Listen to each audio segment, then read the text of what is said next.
Policy پر گامزن ہے۔ ترجمان کے مطابق افغانستان اپنی سرزمین کسی اور ملک کے خلاف دہشت گردی کے لیے استعمال ہونے کی اجازت نہیں دے گا۔ بیان میں کہا گیا ہے کہ افغان حکومت پاکستان کے وزیر اعظم عمران خان کے رواں ہفتے دورہ کابل کی تیاریوں میں مصروف ہے۔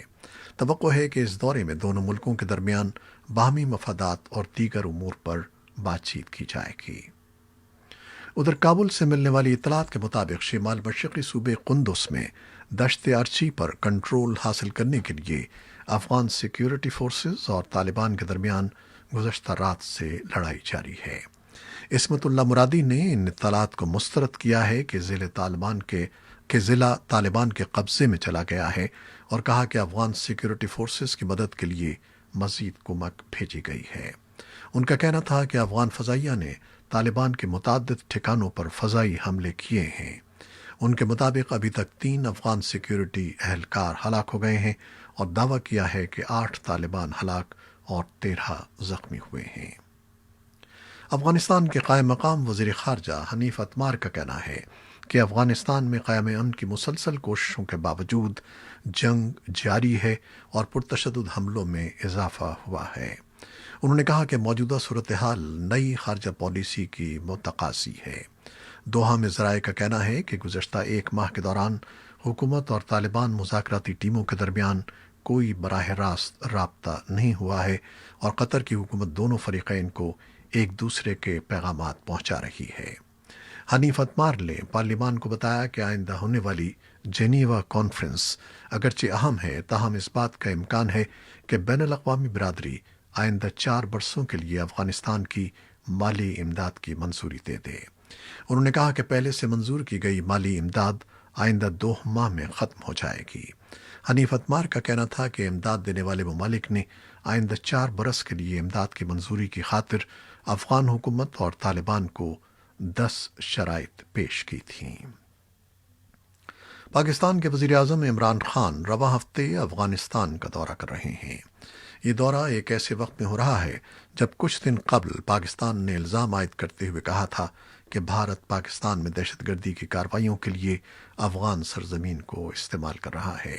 افغان حکومت اور بھارت دونوں پاکستانی الزامات کو مسترد کر چکے ہیں۔ دوسری جانب امریکی صدارتی انتخابات کے بعد ماہرین کی اب تمام تر نظریں نومنتخب صدر جو بائیڈن کی خارجہ پالیسی پر مرکوز ہو گئی ہیں۔ گلگت بلتستان اسمبلی کی 23 نشستوں پر پولنگ مکمل ہو چکی ہے اور غیر حتمی اور غیر سرکاری نتائج کے مطابق وفاق میں حکمراں جماعت پاکستان تحریک انصاف 9 نشستوں پر کامیابی کے ساتھ پہلے نمبر پر ہے۔ دوسری جانب اپوزیشن جماعتوں بشمول پاکستان پیپلز پارٹی اور پاکستان مسلم لیگ نواز نے گلگت بلتستان کے الیکشن نتائج مسترد کر دیے ہیں۔ بھارت اور پاکستان نے اپریل سن 2005 میں متنازع کشمیر کو تقسیم کرنے والی لائن آف کنٹرول کے آر پار ایک بس سروس شروع کی تھی۔ ہفتے میں ایک بار سری نگر اور مظفر آباد کے درمیان چلنے والی اس بس سروس کو، جسے کاروان امن کا نام دیا گیا تھا، دونوں ملکوں نے اعتماد سازی کے لیے اٹھایا گیا سب سے بڑا قدم قرار دیا تھا۔ 14 ماہ بعد یعنی 2 جون 2006 میں ہفتہ وار بس سروس ایک اور کراسنگ پوائنٹ پونچھ اور راولاکوٹ کے درمیان چلنے لگی تاکہ منقسم خاندانوں کو ایک دوسرے سے ملنے کے لیے سفر کرنے میں آسانی ہو۔ بعد ازاں جیسے کہ دونوں ملکوں کی حکومتوں نے کہا تھا کہ مفاہمت اور امن کے عمل کو آگے لے جانے کے لیے ان دونوں راستوں سے آر پار تجارت شروع کی گئی، لیکن یہ تجارت گزشتہ 1.5 سال سے بند پڑی ہے۔ پلوامہ حملے کے بعد بس سروس کو بھی معطل کیا گیا، جس پر منقسم خاندان نالائے ہیں۔ وہ اور تاجر دونوں مطالبہ کرتے ہیں کہ یہ سہولیات فوری طور پر بحال کی جائیں۔ بھارت اور پاکستان ایل او سی تجارت اور بس سروس کی معطلی کے لیے ایک دوسرے کو مورد الزام ٹھہرا رہے ہیں۔ امریکہ کے وزیر خارجہ مائک پومپیو آج فرانس کے صدر ایمانوئل میکروں اور دوسرے لیڈروں سے اقتصادی اور سیکیورٹی امور پر بات چیت کر رہے ہیں۔ امریکہ کے اعلیٰ سفارتکار دہشت گردی کا نشانہ بننے والوں کے لیے آج پیرس میں ہونے والی ایک تقریب میں بھی شریک ہو رہے ہیں۔ محکمہ خارجہ نے بتایا ہے کہ فرانسیسی صدر اور وزیر خارجہ کے ساتھ ہونے والی اس ملاقات میں انسداد دہشت گردی اور عالمی سطح پر اس کے خطرات بھی زیر بحث موضوعات میں شامل ہوں گے۔ پومپیو 4 ملکی دورے پر ہیں اور فرانس کے بعد وہ ترکی جائیں گے، جہاں وہ آرتھوڈاکس چرچ کے پیٹریارک اور روحانی رہنما بارتھولومیو سے ملاقات کریں گے۔ وہ جارجیا اور اسرائیل بھی جائیں گے، جہاں وہ اسرائیلی وزیر اعظم بنیامن نیتن یاہو سے امریکی ثالثی میں بحرین اور متحدہ عرب امارات کے ساتھ اسرائیل کے تعلقات کو معمول پر لانے کے لیے کیے گئے سمجھوتوں پر تبادلہ خیال کریں گے۔ بحرین کے وزیر خارجہ عبداللطیف الزیانی بھی پروگرام کے مطابق پومپیو اور نیتن یاہو کے ساتھ شامل ہو رہے ہیں۔ پومپیو اس دورے میں متحدہ عرب امارات، قطر اور سعودی عرب بھی جائیں گے۔ ایشیا اور بحر الکاہل کے خطوں میں واقع 15 ملکوں نے ایک نیا علاقائی اقتصادی معاہدہ کیا ہے، جسے چین کی حمایت میں بننے والا سب سے بڑا تجارتی بلاک قرار دیا جا رہا ہے۔ اس معاہدے میں امریکہ شامل نہیں ہے۔ معاہدے پر اتفاق جنوب مشرقی ایشیائی ممالک کی تنظیم آسیان کے ویتنام میں اتوار کو ہونے والے اجلاس کے دوران ہوا۔ دنیا میں ہونے والی ایک تہائی تجارتی سرگرمیاں معاہدے میں شامل رکن ممالک کے ذریعے ہوتی ہیں۔ اس معاہدے کا نام regional comprehensive economic partnership RCEP یعنی علاقائی جامع معاشی شراکت داری رکھا گیا ہے۔ معاہدے پر دستخط ویتنام کے دارالحکومت ہینوئی میں ہونے والے جنوب مشرقی ایشیائی ممالک کی تنظیم کے اجلاس کے دوران ہوئے۔ میزبان ملک ویتنام کے وزیر اعظم گیوین شوان فوک نے کہا کہ 8 سال پر محیط محنت اور مذاکرات کے بعد اس معاہدے کے طے پانے پر انہیں دلی مسرت ہے۔ کورونا بحران کا حوالہ دیتے ہوئے انہوں نے کہا کہ وہ سمجھتے ہیں کہ یہ معاہدہ عالمی وبا کے باعث ہونے والے تجارتی خسارے سے نمٹنے کی کوششوں میں خطے کے ممالک کے لیے مددگار ثابت ہوگا۔ معاہدے میں چین، آسٹریلیا، جاپان، جنوبی کوریا، نیوزی لینڈ سمیت خطے کے 10 ممالک شامل ہیں۔ میانمار کی رہنما آنگ سان سوچی اور ان کی برسر اقتدار party national league for democracy نے ملک کے مختلف قومی انتخابات میں بھاری اکثریت سے کامیابی حاصل کر لی ہے۔ انتخابات میں روہنگیا اقلیت کو ووٹ ڈالنے کی اجازت نہیں دی گئی۔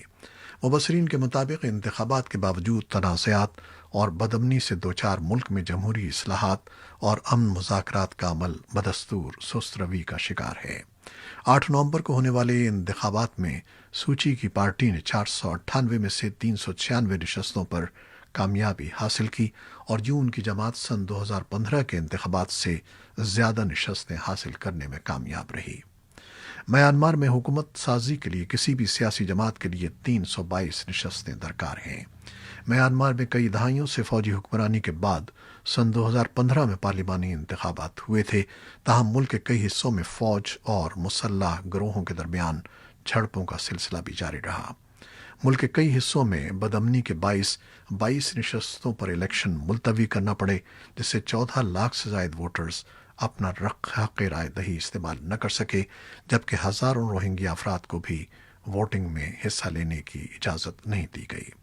امریکہ کے وزیر خارجہ مائک پومپیو نے بھی کئی جگہوں پر انتخابات نہ ہونے اور روہنگیا اقلیت کو ووٹ کا حق نہ دینے پر اپنی تشویش کا اظہار کیا ہے۔ تاہم انہوں نے کہا کہ الیکشن ملک کو جمہوریت کی طرف لے جانے کے لیے ایک قدم ہے۔ پاکستان میں کورونا کے مثبت ٹیسٹ کی شرح 7% سے بڑھ گئی ہے۔ وزیر اعلیٰ سندھ کا ٹیسٹ مثبت آیا ہے۔ سرکاری اعداد و شمار کے مطابق پاکستان میں گزشتہ 24 گھنٹوں میں کورونا کے شکار مزید 19 مریض دم توڑ گئے ہیں، جبکہ 2128 افراد میں وائرس کی تشخیص ہوئی ہے۔ بھارت میں گزشتہ 24 گھنٹوں کے دوران 30,548 افراد میں کورونا وائرس کی تشخیص ہوئی ہے، جس کے بعد بھارت میں کیسز کی کل تعداد 88,45,000 سے زیادہ ہو گئی ہے۔ یہ تھیں وہ خبریں جو فیس بک لائیو پر ہم نے آپ کے لیے پیش کی۔ ہماری ویب سائٹ اور یوٹیوب پر یہ بلیٹن پوسٹ کر دیا جاتا ہے، جسے آپ بعد میں بھی دیکھ سکتے ہیں۔ خالد حمید کو اب اجازت دیجیے گا۔ اللہ حافظ۔